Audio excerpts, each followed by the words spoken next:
Hi, I'm Jaedene Hudson. And I'm Tim Pomroy. And welcome to another edition of NRMA's Driver's Seat. We're here today at Stockton, just north of Newcastle, to have a bit of a play in the sand dunes, because this is where these type of vehicles actually come into their own. For some soft-roaders, this might be outside their comfort zone. But when it comes to serious off-roaders, there aren't that many to choose from. In the medium-sized SUV class, however, there are two new additions, the latest Toyota Prado and the all-new Mitsubishi Challenger.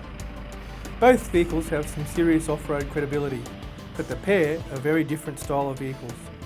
And also, the Prado is about $30,000 more expensive. Look, there's no doubt with its Land Cruiser heritage that the Prado is considered one of the best off-roaders on the market. The Challenger, however, well, it's born from more humble beginnings. It's actually based on Mitsubishi's Triton utility. Both are diesel-powered, the engine of choice for big heavy vehicles like these, especially if fuel consumption is important. The Challenger uses a 2.5 litre turbo diesel, the Prado a larger 3 litre. The Challenger has more power, but the Prado has more torque. Official figures quote the Prado as using the least amount of fuel. Its average fuel consumption figure is 8.5 litres per 100 k's, versus the Challenger's 9.8 litres per 100 kilometres. The Challenger uses the same four-wheel drive system as the Triton, while the Prado uses a similar system to the Land Cruiser. Both systems will take you a long way down that unbeaten track. The Prado's four-wheel drive system is, however, more sophisticated than the Challenger, which relies less on electronics, instead using a more conventional system with basic high and low range gearing. Sand driving was never going to take the pair out of their comfort zones, but it did show the difference in the level of refinement between them. The sandy ruts were disguised well under the Prado and it felt sure-footed. The Challenger, on the other hand, showed up all the bumps that come with sand driving.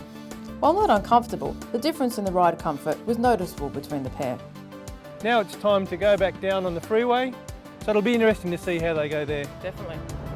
Well, so far we've travelled a couple of hundred k's in the Challenger, and seat comfort-wise, they're fine.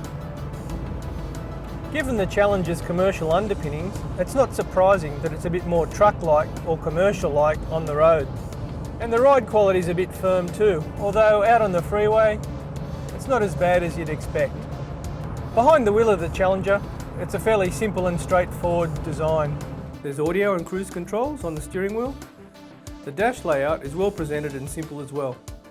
And the model that we're driving comes with the optional satellite navigation system, which is a pretty easy system to use. The Prado, on the other hand, is much more refined. It has all the bells and whistles you'd expect with the $90K price tag, including satellite navigation, USB plug and play, seat warmers and cameras that can see all around the car. The steering is light and not that well weighted. The Prado struggles to hide its 2-tonne bulk in corners, but the adaptive sport suspension makes light work of Sydney's potholed roads. The pair are similar, if not equal, in many ways. They can both tow 2,500 kilos braked or 700 kilos unbraked, and they both have the same ground clearance, departure angles and number of seats. That count is 7. The Challenger has a better approach angle thanks to its smaller exterior dimensions, while the Prado has a much larger fuel tank, so can theoretically take you further into the unknown. The Challenger also comes with Mitsubishi's 5-year warranty and 10-year powertrain warranty, while the Prado has Toyota's standard 3-year offer. So, is the Prado really worth the extra money? You do get a lot of extra gear, however, the Challenger still does the job without all the fancies. The Prado just does everything in a more elegant fashion. If you'd like more information, head to www.mynrma.com.au/motoring